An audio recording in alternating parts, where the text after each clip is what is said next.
Herald case को लेकर कांग्रेस महासचिव प्रियंका गांधी ने केंद्र सरकार पर जोरदार हमला बोला। उन्होंने कहा कि प्रधानमंत्री को उनके सलाहकार गलत सलाह दे रहे हैं और जनता समझ रही है कि कैसे जांच एजेंसियों का दुरुपयोग किया जा रहा है। उन्होंने नेशनल हेराल्ड की प्रॉपर्टी के मुद्दे पर भी सफाई देते हुए कहा कि ये प्रॉपर्टी न बेची जा सकती है और न किराए पर दी जा सकती है, तो हड़पने का तो सवाल ही नहीं उठता। प्रियंका गांधी ने आरोप लगाया कि ये सब राजनीतिक बदले की भावना से किया जा रहा है। मुझे तो लगता है कि प्रधानमंत्री जी के जो सलाहकार हैं तो गलत सलाह दे रहे हैं आजकल, क्योंकि पूरी जनता समझ रही है कि ये सब क्या है। जनता समझ रही है कि एजेंसीज का किस तरह मिसयूज हो रहा है, पूरी तरह से राजनीतिक है।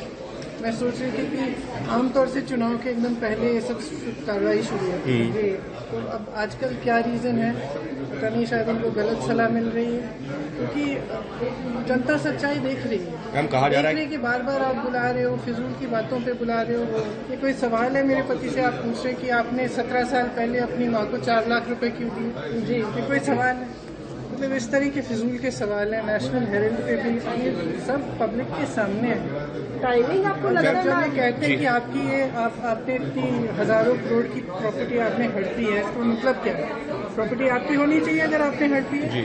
2000 करोड़। तो अगर उस प्रॉपर्टी को आप ना बेच सकते हैं, न रेंट कर सकते हैं, आप मर जाएंगे तो ना आप जायदाद में दे सकते हैं, तो जब उस पर कोई ओनरशिप है ही नहीं तो उसके हड़पने का क्या सवाल है? लेकिन मैम कहा जा रहा है सब मतलब एकदम पूरी तरह से ये झूठे इल्जाम है और ये सारा सिर्फ राजनीतिक उस पर किया जा रहा है। और एजेंसीज में भी मैं बैठी थी दो घंटों के लिए, बिल्कुल आप तो वहाँ पर थे ईडी में जी।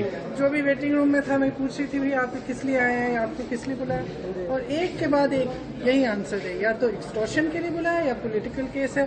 और जैसे ही आप बीजेपी में शामिल हो जाते हैं वो सारे केस। मैम आपका कहना है कि एजेंसी का मिसयूज हो रहा है? मेरे ख्याल से प्रधानमंत्री जी को अपनी स्ट्रैटेजी रिवाइज करनी चाहिए, अब चल नहीं रही है। समन किया जाता है, वो बैठते हैं। मैं भी गई थी माँ के साथ, मैंने देखा कितने घंटों के लिए आप एक 77 साल की महिला को ऐसे बिठाएंगे जिन्होंने अपना जीवन दिया इस देश के लिए, जो हमेशा सिर्फ देश की भलाई के लिए उन्होंने सेवा की है। तो आप इस तरह से का बर्ताव करेंगे तो ठीक, लेकिन हम तो पूरी तरह से कोऑपरेट कर रहे हैं, चाहे मेरे पति हों, चाहे राहुल जी हों, चाहे सोनिया जी हों। मैम आपको लगता है कि एजेंसीज पर प्रेशर है? मैं तो इंतजार कर रही हूँ, मुझे भी बुलाएं, मुझे भी निमंत्रण दें। क्या वजह आपको नहीं बुलाया जा रहा है? जाने उनसे